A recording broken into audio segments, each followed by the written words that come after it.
Because the life you live tomorrow is being shaped by what you are consuming today. Alam niyo, hindi lang pagkain yung kinakain natin araw-araw eh. Kinakain din ng isip natin at ng puso natin, yung mga pinapanood natin. Pwedeng mga napapakinggan natin o laman ng social media feed mo o kahit yung mga taong lagi mong kasama. Magandang tanong na narinig ko rin sa isang podcast eh. Kung lahat ng kinokonsume mo araw-araw is huhubog sa pagkatao mo, magugustuhan mo ba yung taong magiging ikaw after 5 years? Kasi alam mo, napakadali lang magsabi na gusto mong maging successful, gusto mong magkaroon ng peace, gusto mong maging mabuting tao. Pero kung ang laman ng araw-araw natin puro negativity, chismis, drama, reklamo o content na walang naidudulot sa buhay natin, para tayo gubago, di ba? Makikita mo rin yan sa mga successful na tao eh. Intentional sila dun sa mga kinokonsume nila. Talagang pinipili nila yung mga pinabasa nila, yung mga podcast na pinapakinggan nila, yung mga mentors na sinusundan nila, at madalas yung mga taong talaga nakapaligid sa kanila.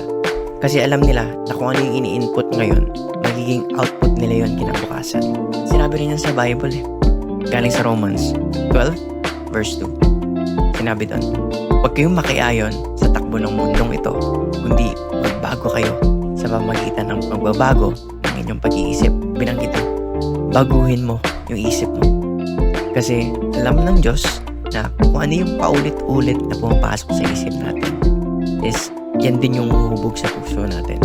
At kung ano yung laman ng puso natin, yan din yung lalabas sa paraan ng pamumuhay natin. Kaya tanongin natin yung sarili natin, ano ba yung madalas mong kinokonsume?